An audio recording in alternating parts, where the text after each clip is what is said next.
Bock auf den perfekten Ofenlachs mit einer super cremigen Dill-Rahmsoße? Perfekt für den Feierabend. Schau dir das Video an. Unbedingt. Tag zusammen. Hallo. Wir machen heute Ofenlachs mit einer super geilen Dill-Rahmsoße. Absolut.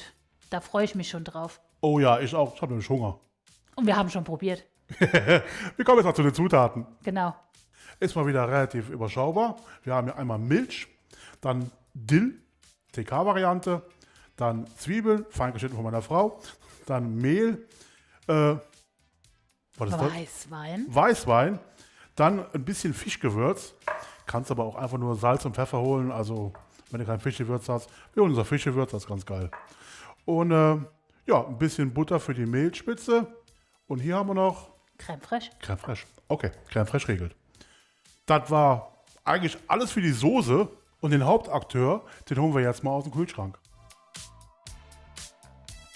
So, wir haben hier einen wunderschönen Lachs als ganze Hälfte. Den haben wir von unseren Freunden von Fleischer und der Koch aus Berlin. Die haben jetzt auch Fisch, sogar recht guten. Und wenn du da bestellen willst, schau mal in der Videobeschreibung, da gibt es sogar einen Rabattcode für. Ja, wir hatten den eingefroren und haben den letztens entdeckt und dachten, den machen wir heute. Genau, so sieht aus. So, jetzt packen wir den mal aus und dann zeige ich dir mal, wie man den pariert. Jetzt haben wir hier unsere Lachsseite. Du kannst die jetzt entweder mit der Haut benutzen. Wir wollen heute die Haut abmachen. Einfach weil es nachher überbacken wird und in den Backofen kommt. Was du brauchst, ist ein scharfes Messer.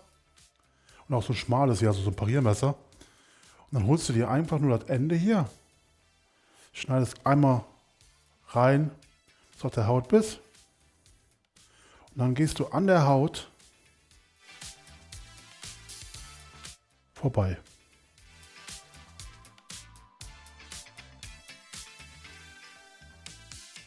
Und dann siehst du, wie du relativ platzsparend die Haut abkriegst. Ein bisschen Rest, ich bin kein Profi, also ein bisschen Rest bleibt immer. Ich bin kein Fischverkäufer. Aber wie heißt es, so bekommst du das eigentlich relativ gut hin. Ich mache mal fertig und dann kommen wir zum Rest. Und wenn man Angst davor hat, kauft man es sich einfach schon ohne Haut. Richtig.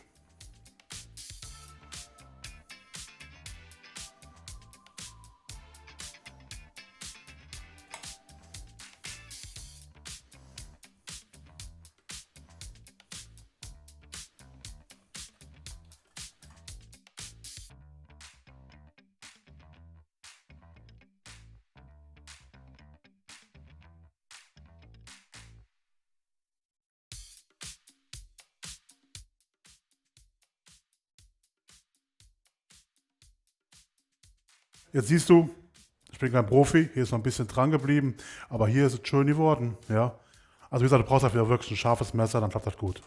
Und hier ist es ein bisschen klein die Frickel und einfach sauber wegschneiden. Einfach wieder drunter gehen und dann an der Haut vorbei wegschneiden. Dann kannst du eigentlich ohne viel Verlust, klar ist noch ein bisschen Verlust dran, kannst du die Haut davon trennen.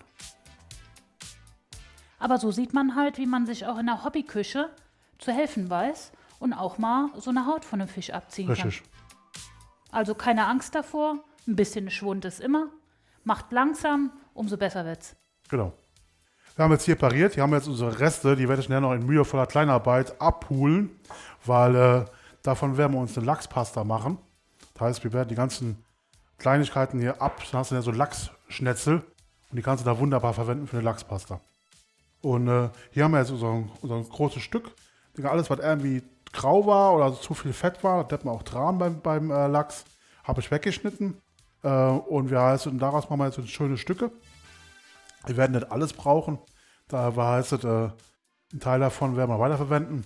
Und heißt es, für heute holen wir uns jetzt hier gut die Hälfte davon. So sieht's aus. Einfach, damit ich das besser einteilen kann, mache ich einfach mal einmal mit einem Durchschnitt. Machen wir einmal unser Stück hier. Und hier aus dem Stück, das ist wunderbar jetzt.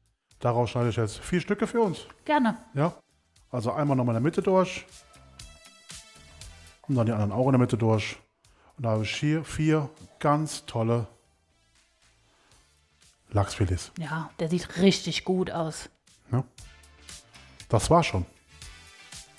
Wir räumen mal gerade den ganzen Lachs hier, den wir nicht brauchen, weg, weil der muss in den Kühlschrank. Und dann geht's weiter. So, wir würzen jetzt mal unseren Lachs hier noch ab, bevor wir zur Soße kommen. Wie gesagt, wir nutzen jetzt ein Fischgewürz. Wenn du das nicht haben solltest, Salz, Pfeffer, bisschen Zitronenabrieb, dann passt das. Ja, ist einfach eine gute Kombi, oder? Genau so sieht's aus. Einfach jetzt hier schön satt drauf. Einmal gedreht in dem ganzen Gedöns. Gedöns. Ich habe jetzt eben schon geschaut, ob ich irgendwie Gräten oder so was fühle. Die habe ich dann schon rausgeholt. Weil keiner hat Bock mehr auf eine Gräte. Aber es waren nicht so viele. Ne, da bin ich dann auch raus aus der Nummer.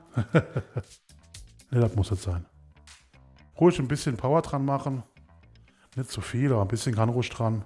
Weil der in der Soße hat auch ein bisschen Geschmack auch dran. Ja, das räume ich gerade hier weg. Und dann kommen wir schon zur Soße. So, jetzt machen wir erstmal unsere Pfanne heiß. Da kommt jetzt ein ordentlicher Schlag Butter rein. Kann jetzt erstmal warm werden.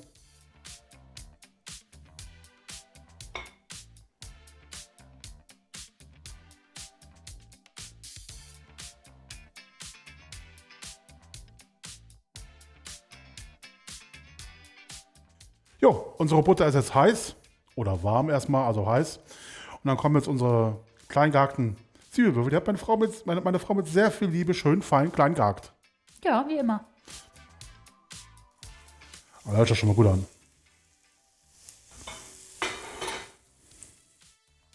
Und die jetzt einfach nur leicht Farbe ziehen lassen, dass sie ein bisschen weicher werden und ein bisschen Geschmack abgeben.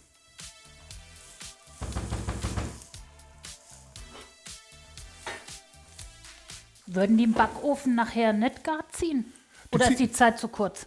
Die ziehen schon gar im Backofen und gibt man einfach nur so, um sie ein bisschen anzubraten und ein bisschen Geschmack rauszukitzeln. Heißt also, für ganz Faule kann man auch so reinschmeißen. Man könnte auch alles zusammenwürfeln, einfach in den Backofen schmeißen. Geht auch. Geht aber relativ flugs. Geht auch darum, wir wollen ja auch ein bisschen Ansatz hinkriegen, durch die Milchwitze gleich. Also ein bisschen Bindung, also damit wir keinen nicht noch abbinden müssen oder sowas.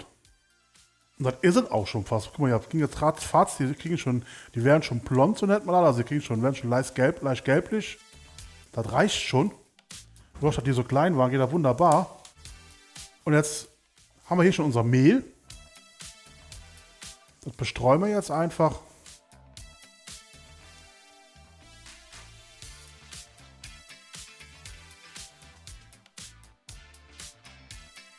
Und halt ganz kurz unterrühren. Hat auch gerade ein bisschen Farbe bekommen. Das sieht man schon wieder direkt andickt hier. Und jetzt optional, aber wir fangen jetzt an, der Weißwein. Willst du keinen Wein benutzen lassen, einfach wegholen, ein bisschen mehr Milch. Aber das ist ein Hauch von Weißwein. Ja. 50 Milliliter, das ist ja gar nichts. Das ist einfach nur für ein bisschen diese Säure, diesen Geschmack dran zu kriegen. Auch relativ schnell jetzt hier, sieht man, kaum ist er drin, schon ist er weg. Und jetzt mit unserer Milch hinterher löschen. Und dann aufkochen lassen und rühren.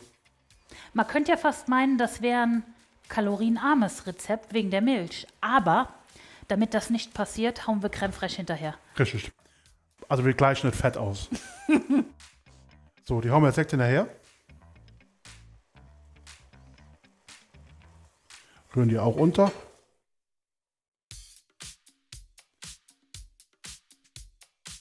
Holen die Hitze weg. Wie gesagt, die Pfanne hält das auch jetzt. Es ist ein bisschen dick. Wir hauen noch einen Schuss Milch hinterher. Genau. Muss man dann einfach schauen. Ich hatte aber auch mit Mehl ein bisschen gut gemeint. Ist auch nicht so cool aus dem Kühlschrank direkt, aber das mache ich jetzt nach Gefühl. Schau einfach, dass die Soße nachher eine schöne Konsistenz hat und nicht gerade wie jetzt gerade eben aussieht wie Quark. Die zieht auch nachher noch im Backofen ein bisschen nach, also man kann die ruhig noch ein bisschen dünner machen.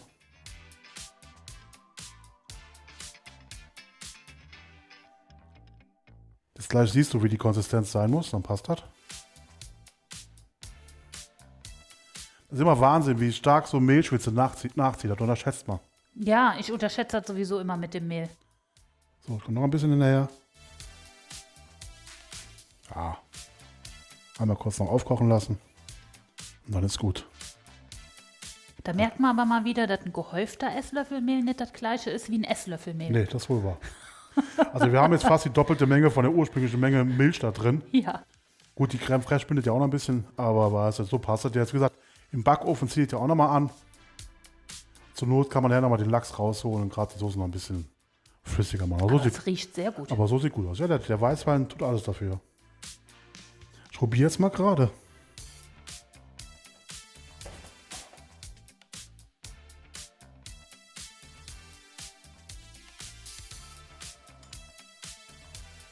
Säure ist da, der Rest ist Milch und Mehl. Gerade abgeschmeckt, die Säure passt schon durch unseren Weißwein. Nutzt ihr jetzt keinen Weißwein, musst du halt Zitrone reingeben. Am besten Zitronenabrieb. So, das sieht ganz gut aus. Die Konsistenz gefällt mir auch gut. Dir auch, ne? Wie ich dich kenne. Ja. Ist Und genehmigt. Ordentliches Schlag Pfeffer. Und ein ordentliches Schlag Salz.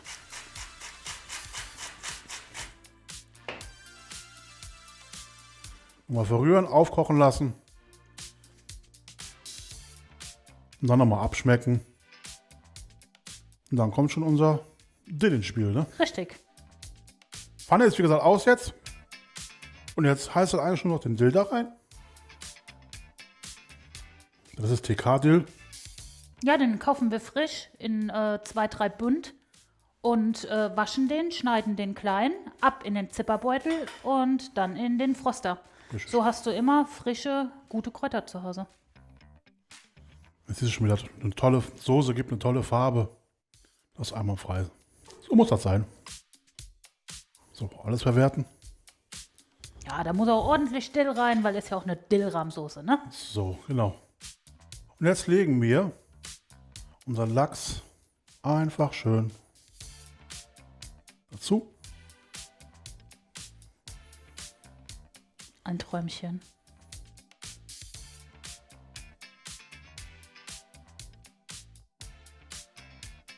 Wir haben jetzt den Vorteil, unsere Pfanne ist backofenfest und wir können den Griff abnehmen. Will heißen, der ganze Krempel kommt jetzt bei 180 Grad, circa für 20 Minuten Ober-Unterhitze in den Backofen. Und dann war es das schon. Also, bis gleich.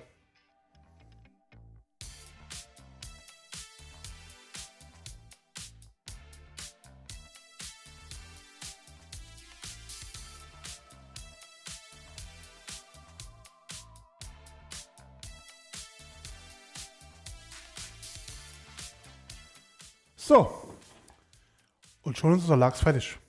Der sieht super aus. Wenn du jetzt unsicher sein solltest, ob der Lachs gar ist, wir haben den einfach eben getestet. Komplett durch ist er bei 60 Grad und zwischen 54 und 56 Grad ist er normal innen drin glasig. Unser ist minimal drüber, der war bei 57, ziehe es noch ein bisschen nach, aber das wird schon passen so. Ja, dann würde ich sagen, richten wir mal an, wa? Genau.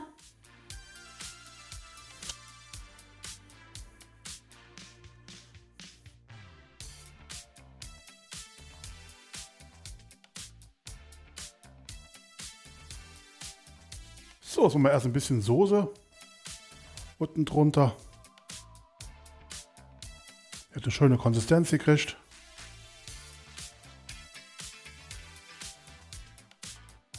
Dann legen wir darauf ein schönes Stück von unserem Lachs.